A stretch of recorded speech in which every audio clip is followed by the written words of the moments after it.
Good morning and welcome to the Business Standard Morning Show. I'm Debarghe Sanyal. It's the 1st of August 2023 and here are the questions we'll be answering today. Why does the chemical and petrochem sector need PLI? Do India's farm export bans hurt farmers? Will FPI flow into the Indian equities slow from here on? And what is a no-confidence motion? The government is considering a production-linked incentive scheme for the chemicals and petrochemical sector. The aim is to transform India into a prominent manufacturing hub for these crucial products. But does the sector really need a PLI boost? Ayush Mishra asks the tough questions.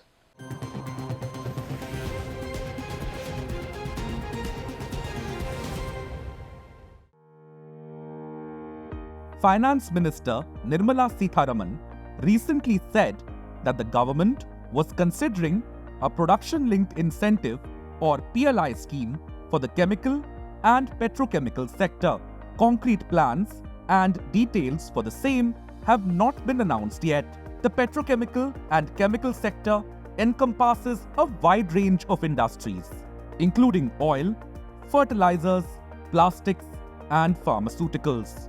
The market size of the sector is currently $190 billion. Addressing the industry body, FICCI, Sitharaman said global investors such as BASF, ADNOC, Rosneft, and Aramco are actively seeking joint venture partnerships to invest in India. She said the government is willing to consider a PLI scheme specifically aimed at encouraging investments in the petrochemical and chemical sector. India is the 6th largest chemicals producer in the world and ranks 4th in Asia. India exports chemicals to more than 175 countries, contributing to about 13% of the country's total exports. Notably, the chemical sector continues to grow at a rate of 1.2 to 1.5 times the GDP. So, given the success achieved by the chemical and petrochemical sectors, why do they still need a PLI scheme? Naushad Forbes of Forbes Marshall is not sure. Speaking to Business Standard, Naushad said the country is already very competitive in OPC and chemicals, and it is a major exporter. He said he is not aware of where a PLI scheme would be justified. Where it is needed more is in APIs for pharmaceuticals, he added. Meanwhile, India was the 3rd largest importer of crude oil globally in 2021, after China and the United States, according to the Observatory of Economic Complexity, a MIT-based trade data visualization platform. Interestingly, that same year, the country was also the 3rd largest exporter of refined petroleum behind the US and Russia. For many of the basic petrochemicals, also we are a huge net importer. For example, PVC, which is where we import about 2.5 million tons, methanol about 2 million tons, and so on and so forth. There is also almost 100% import dependence for many petrochemicals, many chemicals such as acrylonitrile, acrylic acid, etc. So I think overall, the final reason is also that despite having a very strong process industry and that kind of process expertise within the country, we are still a very small pie of the global market as compared to, say, China. And are there any hurdles that they need to overcome because of which a PLI might be important? Two important challenges that the sector faces is one, the bureaucratic red tape or the delays in getting approvals, environment clearances, those kind of things. And second is the R&D manpower. But having said that, a lot of the dumping that is happening because of lower or some sort of subsidies by the developed nations or the ecosystem that they have already developed, or so those can also be addressed by the PLI scheme in particular. Naushad Forbes believes the test of whether the PLI scheme is working or not is in attaining competitiveness without the PLI subsidy and without protection. We should know if it is working before we expand it further, Forbes said. That the PLI was intended to provide financial assistance to emerging sectors, new age technologies. At that time, we were looking at batteries for EV, electric vehicles and stuff like that. Now, the limited issue that I have is why conceptually PLI for any manufacturing is a good idea, but that should come with incremental budgets. So the list of industries has already been expanded to 13 sectors, which includes automotives, automobile parts, etc. Whereas I think the focus of the country should be more on things like energy, renewable energy, the solar module manufacturing, the cells manufacturing, and of course going forward on green hydrogen, for which there is a certain budget that has already been allocated. Now, while any kind of manufacturing, bringing it into India may be a good idea, but if it's going to be at the expense of some of these key sectors, then perhaps that is, in a way, diluting the original purpose of the PLI scheme. With multiple sectors now benefiting from PLI schemes, the original purpose of the scheme to support the struggling or cutting-edge sectors might come under question. It now remains to be seen if the PLI proposal for the petrochemical and chemical sectors aligns with the primary objectives of the PLI scheme.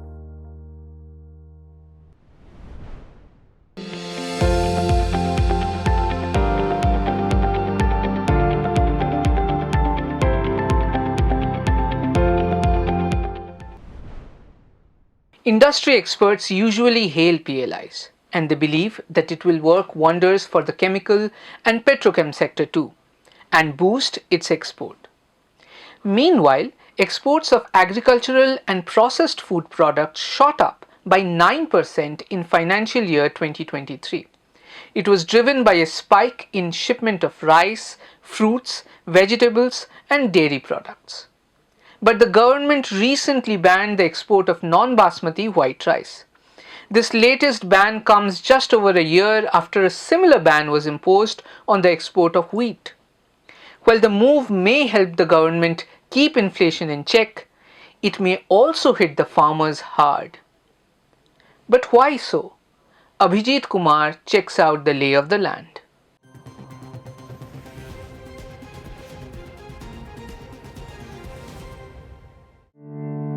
Images of people sowing paddy in ankle-deep muddy water pop up when we talk about rain. Paddy sowing starts from middle of June and goes on till middle of July in most rice-producing states. But this year, erratic and uneven rains have delayed the sowing of rice in some parts of North India, including in the key rice-producing states of UP and Punjab. And with food inflation accelerating the retail inflation rate in June to 4.81% from a 25-month low of 4.25% in May, the government had its task cut out. It decided to put a ban on the export of non-basmati rice. The government said that the ban was imposed to ensure adequate availability of non-basmati white rice in the Indian market and to curb the rise in prices in the domestic market. The government also said that there was an 11.5% increase in the retail prices of rice over 12 months. Experts, meanwhile, pointed out one more reason that the government did not. That was the upcoming general elections. But while the government tried to ensure the availability of rice at affordable prices in the country, its move left the world in a lurch. But why? Because India is the top exporter of rice in the world. It accounts for more than 40% of the world's rice exports and supplies grain to at least 140 countries. In a similar move, in September last year, India banned the export of broken rice and imposed a 20% duty on exports of various grades of rice to bring domestic prices down after below-average monsoon. This time, however, India has said that they will still allow for some exports if a country reaches out about their food security concerns. India, which is also the world's largest wheat producer, had also banned its export in May last year. It had come at a time when Russia's attack on Ukraine had created a shortage of wheat across the world. The ban on wheat export is still in force. In May this year, the government ruled out lifting the ban. So, do farm export bans hurt farmers? The last year it was wheat, this time it is rice.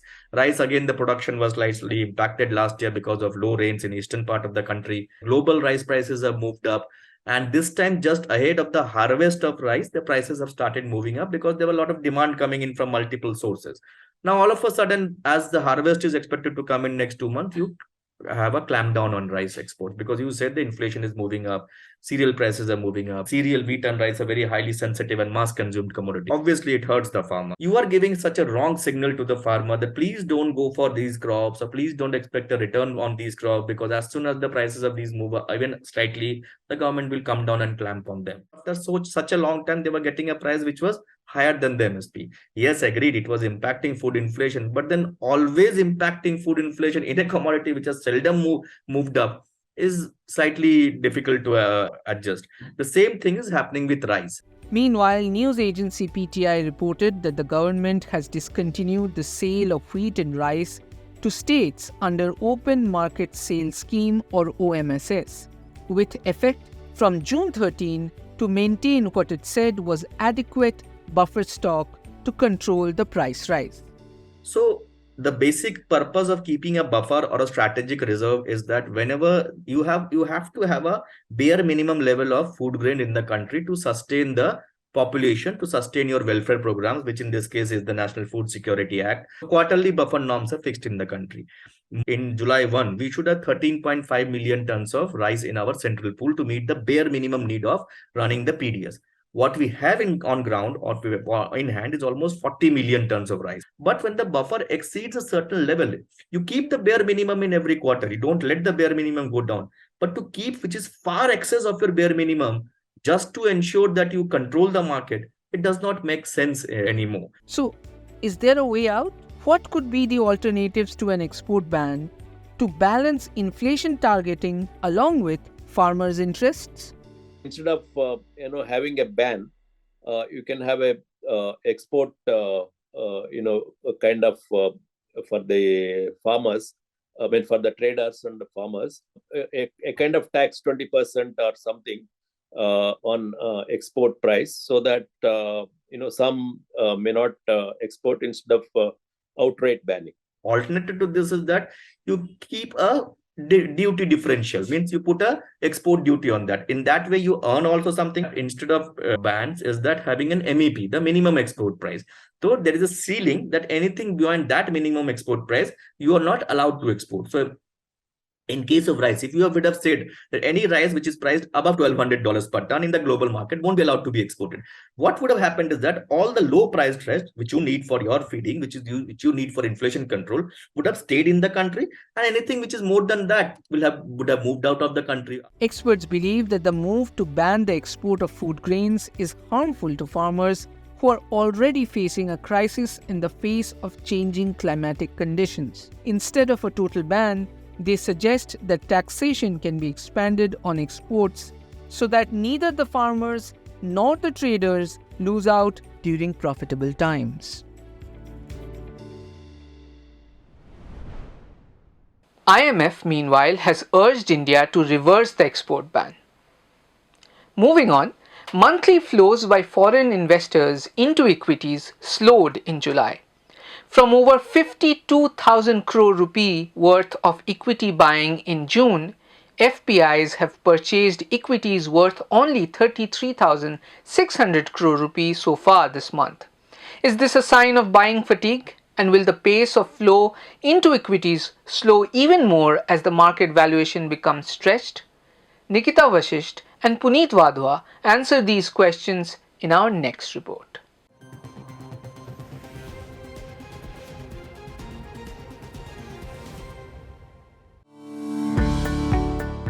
Foreign institutional investors, or FIIs, have pumped in nearly 1.3 trillion rupees in Indian equities so far in calendar year 2023, taking markets to an all-time highs.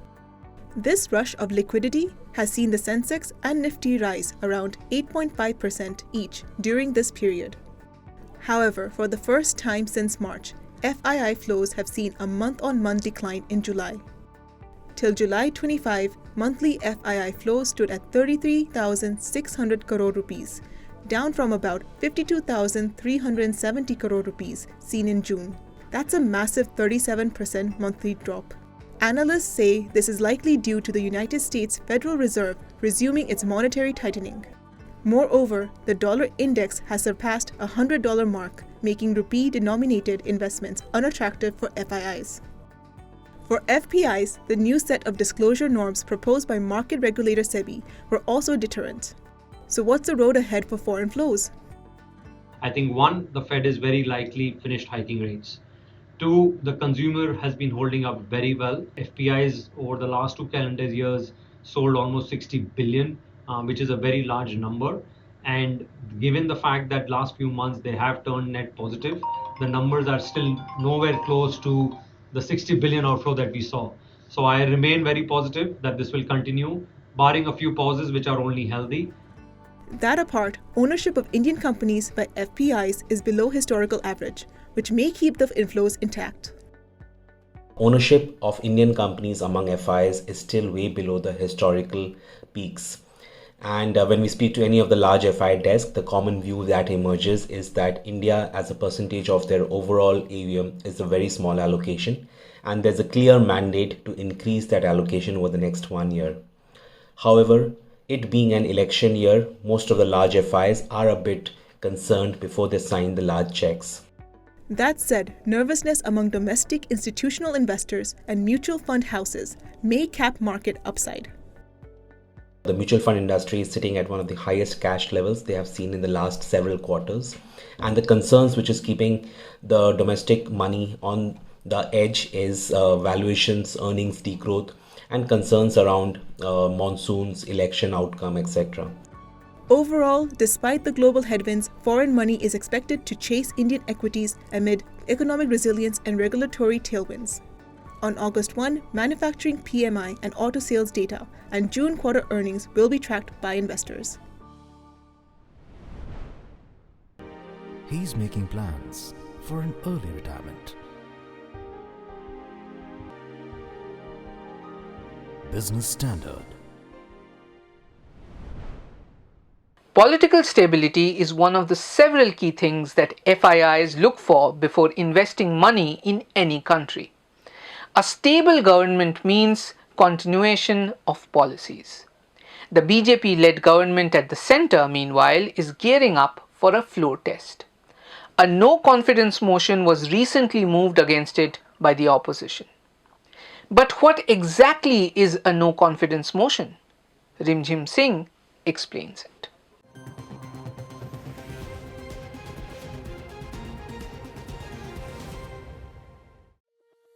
A no-confidence motion is a legislative resolution tabled in the Lok Sabha that allows the opposition to challenge the government's majority. It must be given in writing and should get the support of at least 50 MPs. The motion must be submitted to the Speaker of Lok Sabha on any day on which the House is sitting. If the motion is accepted, then the party in power has to prove its majority in the House.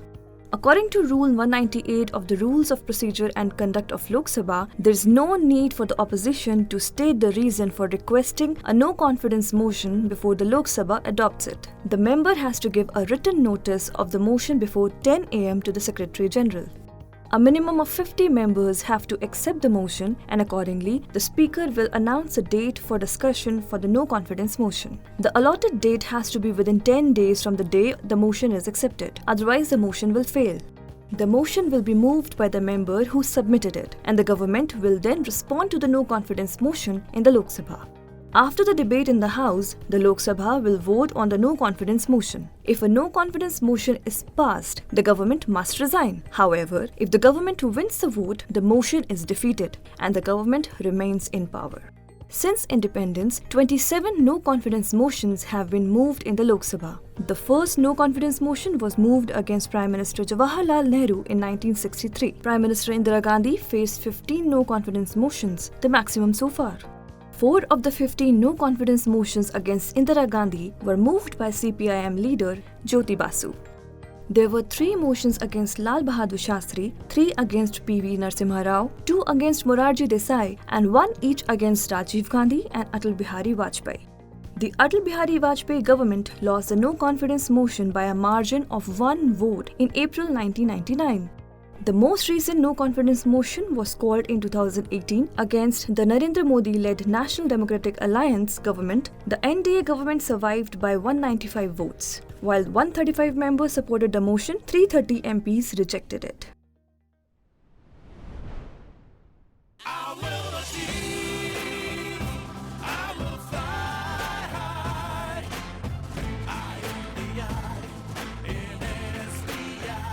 I'm backed by the nation's trusted bank, SBI, the banker to every Indian. The Congress has clarified that the purpose of no confidence motion was to compel Prime Minister Narendra Modi to make a detailed statement on Manipur violence, followed by a debate. Well, that's all for today. For more news and analysis, please log in to business-standard.com. Thank you for watching.